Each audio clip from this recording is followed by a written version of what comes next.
Hello friends, welcome to your own channel daily stock. तो इस video में हम यहाँ पर बात करने वाले हैं SVAM सॉफ्टवेयर कंपनी के बारे में। कंपनी का यहाँ पर क्या बिजनेस है और इन्वेस्टमेंट पॉइंट ऑफ व्यू के हिसाब से भी हम यहाँ पर जो स्पेसिफिकेशन देंगे कि यहाँ पर हमें इस कंपनी में निवेश करना चाहिए या फिर नहीं। तो वीडियो चालू करने से पहले यहाँ पर मैं आपको बता दूँ कि अगर आपने अभी तक हमारे चैनल को इस डेली स्टॉक को आपने सब्सक्राइब नहीं किया हो तो चैनल को सब्सक्राइब ज़रूर कर दीजिएगा। So let's begin. तो यहाँ पर SVAM सॉफ्टवेयर लिमिटेड कंपनी के बारे में जो है हम जानने वाले, कंपनी का बिजनेस प्रोफाइल क्या है और उसके साथ साथ में यहाँ पर इस कंपनी के जो भी कंपटीटर्स हैं मार्केट में उसके साथ में कंपेयर करके बताएंगे कि यहाँ पर इस स्टॉक के अंदर निवेशित या फिर निवेश करना है या नहीं करना है। कंपनी का शेयर प्राइस यहाँ पर जिससे मार्केट में ट्रेड कर रहा है, according to that sentiment also निवेश किया जा सकता है या फिर नहीं। प्रमोटर होल्डिंग पिछले कुछ क्वार्टर्स में बढ़ी है, गिरी है या फिर स्टेगनेंट रही है, उसके ऊपर बात करेंगे। और पिछले कुछ क्वार्टर्स में यहाँ पर कंपनी के नतीजे किस तरह से आए हैं उसके ऊपर भी हम यहाँ पर डिस्कशन करने वाले हैं। तो सबसे पहले जान लेते हैं इस कंपनी के बारे में। दैट इज SVAM सॉफ्टवेयर एक अच्छी खासी जो है यहाँ पर लीडिंग सॉफ्टवेयर डेवलपमेंट कंपनी है। इस तरह का स्टेटमेंट यहाँ पर हमें कंपनी के थ्रू जो है देखने को मिला है। ये जो कंपनी जो है अपने सॉफ्टवेयर्स बनाती है और उसके साथ साथ सेल और परचेज करती है अपने सॉफ्टवेयर्स और हार्डवेयर रिलेटेड जो भी कंप्यूटर रिलेटेड जो भी that is computer based industry के अंदर hardware as well software industry काफ़ी ज़्यादा फेमस है। So according to that sentiment company जो है अपने सॉफ्टवेयर बनाती भी है, मार्केट से खरीदती भी है और उसको जो है यहाँ पर मार्केट में अच्छे खासे जो टेलर बेस्ड सॉफ्टवेयर्स होते हैं वो ये कंपनी बना के मार्केट में सेल भी करती है और हार्डवेयर के अंदर भी ये कंपनी अपना जो है कारोबार करती है। और उसी के थ्रू जो इस कंपनी का जो है हमें revenue as well as business profitability जो है देखने को मिलती है।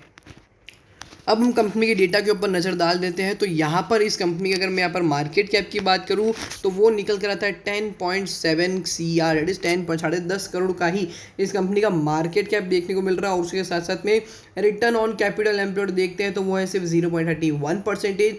रिटर्न ऑन इक्विटी परसेंटेज है 0%। और हालांकि ये कंपनी डेट फ्री है, बट यहाँ पर जो कंपनी का धंधा होना चाहिए, जो स्टॉक का प्राइस टू अर्निंग देखने को मिलना चाहिए, वो यहाँ पर मुझे देखने को नहीं मिल रहा है। बुक वैल्यू काफ़ी स्ट्रॉन्ग है, 11.5 की बुक वैल्यू और करंटली शेयर ट्रेड कर रहा है 6.5 रुपये पर। तो अभी भी जो एक अच्छा सा जो है book value point of view के हिसाब से एक अच्छा सा जो है डिसीजन लिया जा सकता है। बट यहाँ पर कंपनी के रेवेन्यूज अगर प्रॉफिटेबल स्टेज में कंपनी होती तो एक पॉजिटिव सेंटीमेंट यहाँ पर हमें देखने को मिलता निवेश के, that is investment point of view के हिसाब से भी। हाई रहा है 18 रुपीज़ और लो प्राइस रहा है 2.6 रुपीज़। फेस वैल्यू शेयर की 10 और इंडस्ट्री का प्राइस टू अर्निंग यहाँ पर हमें देखने को मिल रहा है 25.4। अब हम यहाँ पर फोकस कर लेते हैं कंपनी के रेवेन्यूज़ के ऊपर। तो ईयर ऑन ईयर बेसिस के हिसाब से भी कंपनी का रेवेन्यू 2020 के हिसाब से लेकर 2021 एज वेल 22 के अंदर कंपनी का रेवेन्यूज़ जो है वो यहाँ पर हमें गिरते हुए देखने को मिले हैं। 22 के अंदर भी कंपनी के रेवेन्यू गिरे हैं और जो कंपनी प्रॉफिटेबल स्टेज में थी, जो कि कंपनी के प्रॉफिट मार्जिन पहले से ही खराब थे, तो उसके कारण जो है कंपनी 2022 के अंदर सर्वाइव नहीं कर पाई और ऑलमोस्ट 1 लाख रुपीज़ का यहाँ पर कंपनी ने घाटा किया हुआ है। और 2020 के अंदर यहाँ पर जिस तरह से कंपनी का रेवेन्यू बढ़े हैं और उसके साथ साथ में यहाँ पर कंपनी की प्रॉफिटेबिलिटी नहीं बढ़ी है। सो आई पर्सनली थिंक कि ये हुआ है बिकॉज ऑफ अदर इनकम। ये पर जो यहाँ पर जो कंपनी टोटल जो कंपनी खुद की जो इनकम है वो यहाँ पर मुझे देखने को नहीं मिली। 2022 के अंदर भी यहाँ पर कंपनी नतीजे काफ़ी ज़्यादा नेगेटिव देखने को मिल रहे हैं। अब हम यहाँ पर कंपनी जो भी क्वार्टरली रिजल्ट्स है पिछले कुछ क्वार्टर्स में यहाँ पर कंपनी ने किस तरह के नतीजे किए हैं, किस तरह से परफॉर्म किया है, उसके ऊपर फोकस कर लेते हैं। तो 2021 से अगर हम यहाँ पर स्टार्ट करते हैं, मार्च 2021 के अंदर 91 लाख रुपीज़ के यहाँ पर कंपनी के रेवेन्यू के ऊपर कंपनी ने दैट इज़ ऑलमोस्ट 72 लाख का कंपनी ने प्रॉफिट किया था।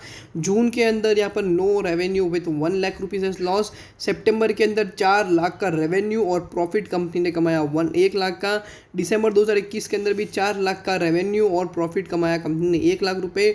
और 2022 के अंदर हम देखते हैं तो 69 लाख रुपए का कंपनी ने रेवेन्यू किया है और उसके सामने भी कंपनी ने सिर्फ 2 लाख का ही प्रॉफिट कमाया है। तो यहाँ पर ये जो चीज़ देखने को मिल रही है वो मुझे काफ़ी ज़्यादा नेगेटिव देखने मिल रही है। कंपनी अभी तक ग्रो नहीं कर पाई है। 2019 से भी कंपेयर करते हैं तो कंपनी का रेवेन्यू वो ही देखने को मिल रहा है नंबर्स। हालांकि नंबर्स थोड़े बहुत गिरते हुए ज़रूर देखने को मिले, बट एक अच्छे से अप ट्रेंड में जिस तरह से बढ़ते होने चाहिए 5% या फिर 10% की ग्रोथ के हिसाब से भी वो यहाँ पर अभी तक हमें देखने को नहीं मिले हैं। तो जो चीज़ है वो काफ़ी ज़्यादा नेगेटिव देखने को मिल रही है। कंपनी जो भी नतीजे आ रहे हैं, जो कंपनी रिजल्ट्स आ रहे हैं, वो पॉजिटिव सेंटीमेंट के साथ में नहीं बल्कि एक negative sentiment as well stagnant performance जो यहाँ पर हमें कंपनी का देखने को मिल रहा है। कोई एक इन्वेस्टमेंट पॉइंट ऑफ व्यू के हिसाब से जो डिसीजन होता है वो यहाँ पर हमें पॉजिटिव जो सेंटीमेंट होता है वो यहाँ पर अभी तक हमें देखने को नहीं मिला है।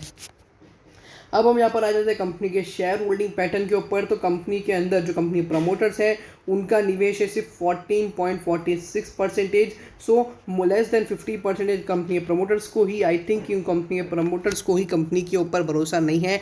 DII का इन्वेस्टमेंट है 0.04% और पब्लिक इन्वेस्टमेंट 85.5%।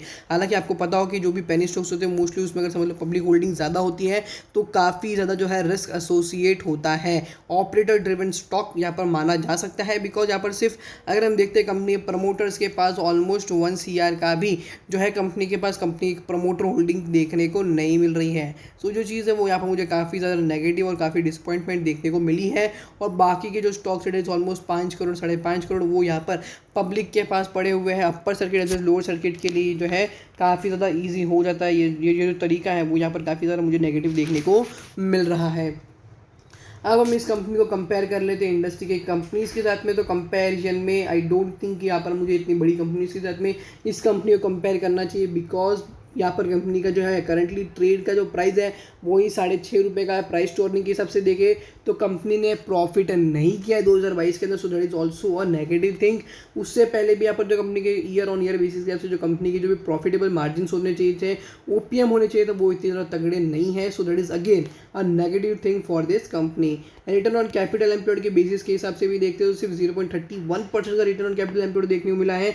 प्रॉफिटेबल स्टेज नहीं है। 2022 के मार्च के अंदर भी काफ़ी ज़्यादा नेगेटिव कंपनी ने यहाँ पर नतीजे दिए हुए हैं। हालांकि 5 साल का हाई प्राइस है 17.99 रुपीज़ और अभी करंटली चल रहा है 6.32 रुपीज़। 0.45% की तेज़ी के साथ में 7.67% की तेज़ी यहाँ पर हमें लास्ट सेशन के अंदर देखने को मिली है। हालांकि सजेशन यही रहेगा कि इन्वेस्टमेंट पॉइंट ऑफ व्यू के हिसाब से नहीं, बल्कि अगर आप इस कंपनी में पहले से निवेशित हो या फिर निवेशित करने का सोच रहे हो तो ये जो चीज़ें यहाँ पर हमने आपको बताई कंपनी के बारे में, company financials, company promoter holding और जो चीज़ें के ऊपर यहाँ पर हमने फोकस किया है कंपनी आपको समझाने के लिए, एक्सप्लेन करने के लिए अबाउट SVM सॉफ्टवेयर लिमिटेड, वो आई थिंक यहाँ पर आपको पता चल गया होगा। अगर आपको कोई क्वेश्चन या फिर कोई डाउट हो रिलेटेड टू स्टॉक यहाँ पर आप हमें कमेंट सेक्शन में जरूर पूछ सकते हो। अगर आपको वीडियो अच्छा लगा हो तो वीडियो को लाइक शेयर और हमारे चैनल को सब्सक्राइब करना ना भूलिएगा। Thank you.